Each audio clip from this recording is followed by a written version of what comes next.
The details have been revealed, and now Xbox is ready to talk specifics. Earlier this month, Xbox sat down and said, hey, look, we are going to be bringing some of our titles to other platforms. Now, they shared a lot of details in their business update, but they didn't get into specifics of when, where, how, and why. Well, we maybe knew the why. But Xbox is sharing new details today about when these games are coming to other platforms, but there's also other information in a new Phil Spencer interview that helps us dive into a little bit more of the essence of why all of this is happening and some other things I actually hadn't considered. But let's dive into the Xbox announcements today.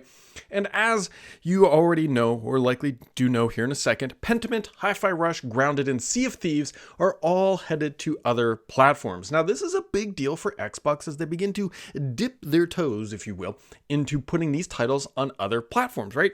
So Pentiment is going to be heading to the PS4 and PS5 and Nintendo Switch starting as early as tomorrow. Hi-Fi Rush is going to be landing on the PlayStation 5 digital storefront on February 22nd. Grounded is headed to the PS4, PS5, Nintendo Switch on April 16th, and Sea of Thieves is coming to the PS5 on February 22nd, and some other details are tossed in there. But the reality here is that these are the four titles that Xbox is kind of betting, these is a representative sample of what we should try to do and bring these to other platforms just to see how it works. I've noted time and time again that developing games is very expensive, and just locking them to one platform may not be the long future of really Xbox exclusives. We're also seeing Sony PlayStation do similar things like Helldivers coming onto Steam and then doing exceptionally well, I might add.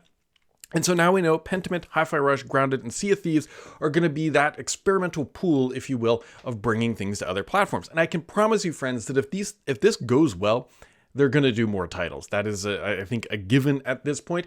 Again, I think we'll continue to see exclusives land on Xbox, especially with a time duration. But as they begin to feel these things out, right, they're going to tempt their toes a lot on that line of sand or into the water, if you will, about what they can get away with and how they can make more money. At the end of the day, Xbox is there to make money, and that is the thing to keep in mind. Now, something else that has come out from Gamerfile News. Now, this is Steven. I'll link it down in the description below because he does a wonderful job. He's gone out on his own, and I always like to try to support independent creators. So you'll find links down to this full interview below, which is worthwhile. But Steven was able to sit down with Phil Spencer himself and really dive into some topics. And I pulled out a couple quotes here that I think are worth diving into. So he says, this is from Phil Spencer. He says, I don't think we're doing a good enough job finding new players, Spencer noted. Let's pick consoles as a good example. We found 200 million global households that will play console games. And that number really hasn't changed in the last 5 or 6 years, which basically means you have a quorum, or a cohort of 200 million people that are basically growing older together, buying consoles. And now it's not perfect. There's definitely new people coming in on the bottom of that list. However, 200 million appears to be the saturation point according to Xbox, which is actually a really interesting number because it kind of gives you an idea of how far things can go. As an example, having 500 million Game Pass subscribers doesn't seem to be a plausible goal because according to Xbox, they really only think that the max, if they got everybody to convert, would be 200 million people, which would be they would be ecstatic to get 200 million. They'd probably be ecstatic to get 100 million people playing for Game Pass every single month, which is a goal that they're probably chasing. But, if there's 200 million out there, we'll see.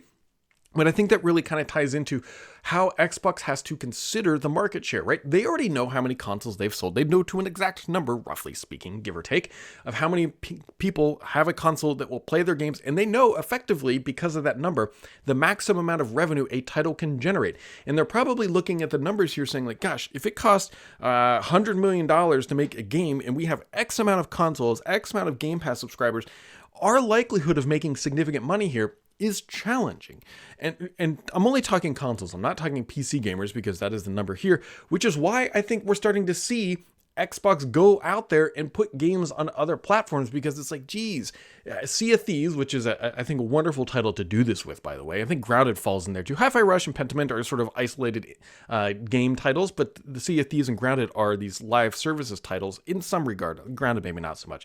Whatever. You guys get what I'm saying here. They know the upper bound of how much they can make, so putting them on other consoles, it at least lets them help justify larger investments. And people I was sharing this on X or Twitter or whatever, it's if you are a fan of Xbox, you should really be hoping that these games do exceptionally well, because if they do, the likelihood of you getting more content, more spin-offs, more creative goods around these titles is directly tied to their performance in the community of gamers. If they can't justify the community of gamers will support investing new dollars, not old dollars, but new money into these titles, then the content's never going to happen. I mean, it's an obvious argument, at least I like to think, that's like, hey, should we spend $10 million to build more content for Grounded knowing we can only ever make $2 million? That is a conversation that will just never fly.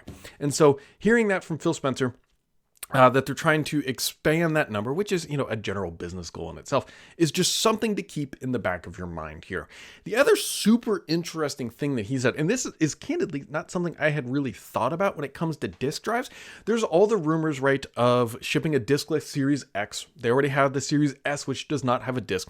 And so he was asked about these disk drives and what is actually going on here. And he says gaming consoles themselves have kind of become the last consumer electronic device that has a drive. And this is a real issue just in the terms of number of manufacturers that are actually building drives and the cost associated with those. And when you think about the cogs that we need to put into a console, you have fewer suppliers and fewer buyers. The cost of the drive does have an impact. So this is like a logical thing. When was the last time anybody here bought a device other than a console that had a DVD or Blu-ray drive? The answer is probably very few and far between, which means the manufacturing demand for those drives is actually, it's declining, right? If you're spinning up a new manufacturing process, you're not going to be like, our first product is going to be a DVD or Blu-ray drive. That is not what you're going to be building. And so what Phil Spencer is noting here is like actually buying these drives is actually becoming more challenging. And that challenge means that there's more cost because, hey, there's fewer manufacturing lines. We don't know the exact demand across the entire industry and or the world for Blu-ray drives or disc drives. And so that is now driving cost up. It sort of hints or sort of leans into that concept that, hey, we're going to see a new console here in the fall. It's a Series X without a drive that would help lower the cost. Whether or not we'll see a price slash, if you will, remains to be seen. But again, they're looking at creative ways of trying to reduce costs, raise revenue, and that sort of thing. And so he also talked a little bit here about going the disc market in itself, right? Like there was the news out that Target is no longer carrying the discs. I believe Best Buy is dropping the physical media. And Phil Spencer kind of came out and said, look, we're just following where the consumer is going. He said, we're not anti-disc at the end of the day. It's just that we follow the demands and trends of consumers. And if they're saying we don't want a disc, we want digital drives or digital boxes, then like that's the route they're going to go, which isn't, that's not a crazy thought at the end of the day.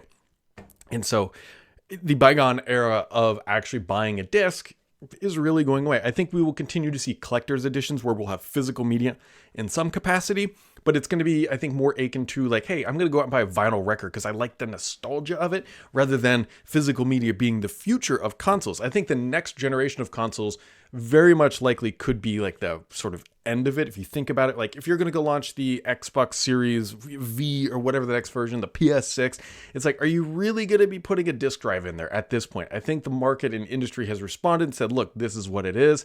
And then maybe likely sell it as a third-party attachment in some capacity, or it's third-party or external attachment in some capacity.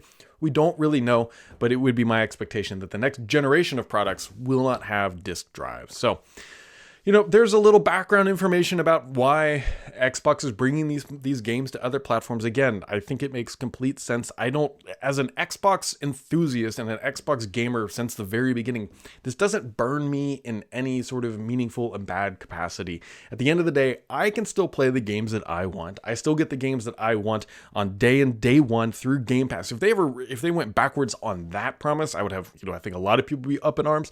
But at the end of the day, I get to play the games that I want, and it doesn't impact me in any way. And the tribalism of like one console versus the other, like at the end of the day, it's gamers together, because the more strong the population is, the more likelihood big dollar investments and more risks will be taken within the gaming community, which is something we should all get behind at the end of the day, right? We're on the cusp again of a new technology called AI, right? For a while, we thought it was going to be this like cloud streaming service stuff.